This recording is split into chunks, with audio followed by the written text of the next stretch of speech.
First మనం ఎక్కువ బ్రీడ్‌కి వెళ్ళొద్దు. అవును. దీంట్లో 60-70% మాక్సిమం. అంతకంటే ఎక్కువ పోవద్దు మనం. సో, అది ఎలా గుర్తుపట్టాలి 60, 70 అంటే ఈ కవుకు వచ్చేసి ఇది 70%. నాకు ఇంతవరకు దీనికి ఎప్పుడు కూడా పొదుగు వాపు రాలేదు, ఏది రాలేదు. ఓకే. అవి ఎక్కువ వాటికి ఏమవుతుందంటే వాటికి చాలా జాగ్రత్తగా చూసుకోవాలి. వాటికి ఎక్కువ వచ్చే ఛాన్సెస్ ఉంటాయి అన్నట్టు. సో, ఈ ఎన్విరాన్మెంట్‌లో ఇట్లా కట్టేసి ఇలా పెంచుకుంటాం మనం 90%, 100% బ్రీడ్‌కి వెళ్తామంటే ఈ స్ట్రక్చర్ ఇది వర్కౌట్ కాదు. మనకు 70+% ఉందనుకోండి, పర్ హ్మ్. టైమ్ 8 లీటర్స్ గ్యారంటీ వస్తాయి. ఓకే. అది బ్రీడ్ హెచ్ఎఫ్‌కు ఉన్న లక్షణం ఏంటంటే పర్ టైమ్ 8 లీటర్స్ అనేటివి వస్తాయి. హాయ్ అన్న, ఈరోజు మనం సంతోష్ అన్న దగ్గర ఉన్నాం. ఇది డైరీ వచ్చేసి మెదినిపూర్ విలేజ్, కుక్నూర్పల్లి మండల్, సిద్దిపేట డిస్టిక్లో ఉంది. నార్మల్గా అన్న ఒకవైపు సాఫ్ట్వేర్ చేసుకుంటూ అట్లే ఇది రన్ చేస్తుండు. చాలా స్ట్రగుల్స్ ఫేస్ చేసి ఇప్పుడు ఈ స్టేజ్లో ఉండు. అసలు స్టార్టింగ్ నుంచి ఎట్లా ప్రాసెస్ ఉంటుంది, ఎట్లా ఏది బ్రీడ్ సెలెక్ట్ చేసుకోవాలి, ఇవన్నిటిని డిస్కస్ చేసుకుందాం. నమస్కారం అన్న. నమస్తే. అన్న, ఫస్ట్ కొత్త పెట్టుకునే వాళ్ళకి మెయిన్ డౌట్ ఏముంటుంది అంటే మామూలుగా జెర్సీ హెచ్ఎఫ్ కానీ, లేదంటే ఇప్పుడు మనం డేసీలో చూసుకుంటే ఇప్పుడు చాలా బ్రీడ్లు ఉన్నాయి. అసలు దేనితో స్టార్ట్ చేయాలి, ఆవులతోనా గేదెలతోనా, అది చాలా కన్ఫ్యూజన్ ఉంటుంది. దాని గురించి ఏమైనా క్లారిటీ? ఇక ఫస్ట్ మనం ఏంటంటే మెయిన్‌గా చూసుకోవాల్సింది ఏంటంటే ఇప్పుడు మనం ఆవులు వచ్చేసరికి 2 రకాలు ఉంటాయి. అంటే దేశవాళీ ఆవులకు వెళ్దామా, లేకపోతే క్రాస్ బ్రీడ్ అంటే హెచ్ఎఫ్, జెర్సీ వీటికి వెళ్దామా, లేదా అంటే గేదెల. సో, ఫస్ట్ మనం చూజ్ చేసుకోవాల్సింది ఏంటంటే అంటే బేస్డ్ ఆన్ మనం ఎక్కడున్నాం, జియోగ్రఫికల్‌గా మన లొకేషన్ ఎక్కడుంది. మనకు దగ్గరలో ఏదన్నా టౌన్స్ ఉన్నాయా, సిటీ ఉందా, ఏదన్నా చూసుకొని దాన్ని బట్టి మనం దగ్గరగా ఎక్కడన్నా మనం రీటైల్‌గా అమ్ముకోగలుగుతాం అనుకున్నప్పుడు మనం గేదెలు పెట్టుకుంటేనే మంచిగా సెట్ అవుతుంది మనకి.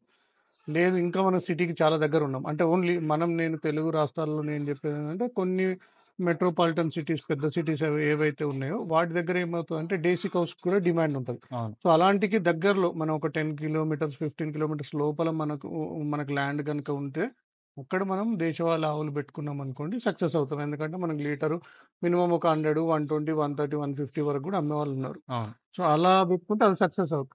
కానీ క్రాస్ బ్రీడ్ అంటే మన హెచ్ఎఫ్, జెర్సీ ఇలాంటివి పెట్టుకోవాలనుకోండి మెయిన్‌గా వచ్చేసి మనం ఏంటంటే మనకు ఇప్పుడు వీటికి రేటు తక్కువొస్తది. సో, మనం వీటిని తీసుకుపోయి సిటీ దగ్గర పెట్టుకొని ఈ పాలను సిటీలో అమ్మాలంటే అది అంతే పాసిబుల్ కాదు.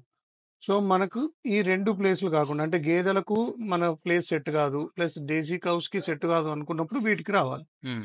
సో, అట్లా ఈ 3 చూజ్ చేసుకోవాల్సి ఉంటదన్నట్టు. మనకి ఇప్పుడు అంటే నేను ఇంతకుముందు చెప్పినట్టు కూడా మనకు డేసీ కౌస్ అంటే బాగా ఇష్టం ఉంది. హ్మ్. కానీ మన విలేజ్ వచ్చేసి టౌన్స్‌కి, సిటీస్‌కి ఒక 100, 200 కిలోమీటర్స్ ఉందనుకోండి. హ్మ్. అప్పుడు మనకి ఎంత ఇష్టమున్నా మనం కమర్షియల్‌గా అది వర్కౌట్ కాదు. అవును. సో, అది మళ్ళా మనం ఏంటంటే పాలు అమ్ముకోవడానికి బాగా ఇబ్బంది పడాల్సొస్తది. హ్మ్. సో, బెస్ట్ ఏంటంటే వాళ్ళు ఇంట్రెస్ట్ ఉంటే ఓకే. ఒక 2, 3 మీకు సరదాగా పెంచుకోండి. అంతేగాని హ్మ్. మనం దాన్ని కమర్షియల్‌గా వర్కౌట్ చేద్దామంటే కాని పని హ్మ్. అన్నమాట అది. ఇప్పుడు మామూలుగా ఇప్పుడు మనకి హెచ్ఎఫ్లు ఇప్పుడు ఇక్కడ మొత్తం ఆల్మోస్ట్ హెచ్ఎఫ్ ఉన్నాయి కదా. మన దగ్గర మామూలుగా ఈ బ్రీడ్ లో కూడా పర్సెంటేజ్ అని ఉంటుంది మామూలుగా అవును. 70, అవును. 30. అవును. హ్మ్. మామూలుగా ఏది పెట్టుకుంటే బెటర్ మన అట్మాస్ఫియర్ అంటే కి? ఇప్పుడు నేనేం చెప్తానంటే ఇనిషియల్‌గా కొత్తగా వచ్చే వాళ్ళకి ఎవరికైనా గూడా ఇది కొంచెం టఫు. అంటే గేదెలు మనకు దేశవాళీ ఆవులలో ఏంటంటే మనకు వచ్చేసరికి రోగాలు గాని కొంచెం తక్కువుంటాయి. హ్మ్. కానీ హెచ్ఎఫ్‌కొచ్చేసరికి ఏంటంటే హెచ్ఎఫ్, జెర్సీ క్రాస్ బ్రీడ్‌లలో ఎప్పుడైనా గూడా కొంచెం రోగాలనేవి ఎక్కువుంటాయి. సో, ఈ రోగాలను మనకు కొత్తగా పెట్టుకునే వాళ్ళకేంటంటే స్టార్టింగే ఈ రోగాలను అవన్నీ చూసి భయపడిపోతారు.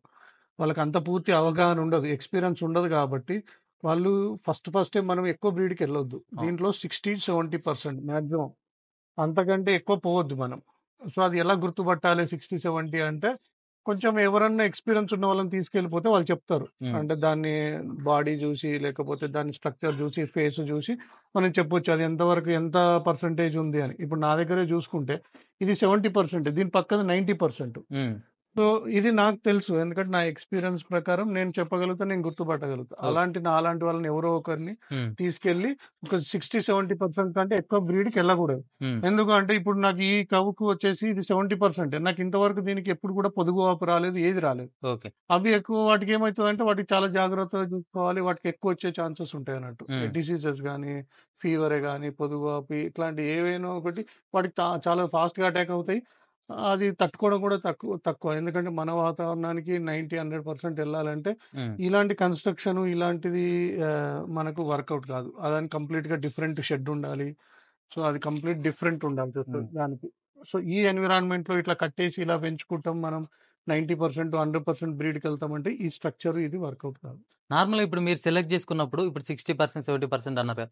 బేసిక్‌గా మీరు ఎట్లా చూస్తారు? ఎట్లా సెలెక్ట్ చేసుకుంటారు అన్నట్టు? అంటే ఇక అది ఎక్స్పీరియన్స్ తోటే వస్తది. అంటే ఓకే. మెయిన్‌గా నేనేం చెప్తానంటే, మనకు యానిమల్ ఎంత సైజ్ ఉందనేది ఒకటి, వెనక నుండి ఎంత వెడల్పుగా ఉంది, దాని పొదుగు ఎలా ఉంది, హ్మ్. అవి ప్లస్ దాని హెడ్ ఎలా ఉంది. హ్మ్. ఇప్పుడు కొన్ని చూడగానే ఏంటంటే దాని ఫేస్ చూస్తే మనము గుర్తుపట్టగలుగుతాం. అంటే దీంట్లో ఏదో దేశీ మిక్స్ అయిందనో, లేకపోతే జెర్సీ మిక్స్ అయిందనో అలా కొంచెం ఏంటంటే ఇక అది ఎక్స్పీరియన్స్ తోటే వస్తది. హ్మ్. మిల్క్ కోసం మనం ఏంటంటే మనకు 70+% ఉందనుకోండి, పర్ హ్మ్. టైమ్ 8 లీటర్స్ గ్యారంటీ వస్తాయి. ఓకే. అది బ్రీడ్ హెచ్ఎఫ్‌కున్న లక్షణం ఏందంటే పర్ టైమ్ 8 లీటర్స్ అనేటివి వస్తాయి. హ్మ్. ఇంకా మనం ఇది పెరుగుతున్న కొద్దీ, పర్సెంటేజ్ పెరుగుతున్న కొద్దీ మనకు మిల్క్ మనం పర్ టైమ్ 15, 16, 17గా అంటే ఇలాంటి సెటప్‌కు తీయగలుగుతాం. హ్మ్. ఇక అంతగాని మనం 40 లీటర్లు తీయాలంటే ఈ సెటప్ సరిపోదు. హ్మ్. మనం డిఫరెంట్‌గా వెళ్ళాల్సి ఉంటుంది. ఇప్పుడు చాలా మంది బయట మా దగ్గర ప్యూర్ హెచ్ఎఫ్ ఉంది.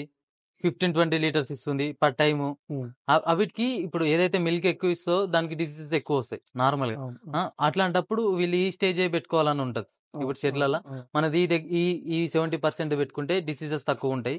మీరు స్టార్టింగ్‌లో అట్లాంటివి ఏమైనా ఫేస్ చేసిర్రా? ఎక్కువ తెచ్చుకోవడం. అంటే ఎవరికైనా మిల్క్ ఎక్కువ వస్తే అది అవును. తెచ్చుకోవాలని ఉంటదిగా. యాక్చువల్‌గా నేను తీసుకొచ్చింది గూడా ఏంటంటే, నాకు ఫస్ట్ డేసీ కౌస్ మీద నాకు ఎక్స్‌పీరియన్స్ ఉండే. ఓకే. వీటి మీద తక్కువే ఉండే అప్పుడు. హ్మ్.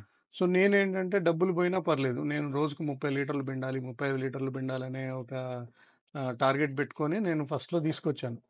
కానీ అందులో ఒక యానిమల్ లాస్ అయ్యాను గానీ, మిగతా వాటిలలో కొంచెం సక్సెస్‌గానే అయ్యాను. హ్మ్. ఇంకా మెయిన్ ఏంటంటే, నేను చేసిన మిస్టేక్ ఏంటంటే, నేను తీసుకొచ్చినయి క్వాలిటీ యానిమల్సే. ఓకే. బట్ నాకు ఫీడ్ దగ్గరకొచ్చేసరికి ఎక్స్‌పీరియన్స్ లేదు. హ్మ్. అంటే ఇప్పుడు మనం పర్ టైమ్ 15 లీటర్స్ ఇవ్వాలి అంటే, దానికి ఏం ఫీడ్ చేయాలి అనేది అంతా నాకప్పుడు జస్ట్ డేసీ కౌస్‌కి ఎలా మెయింటైన్ చేశానో అలాగే చేశాను.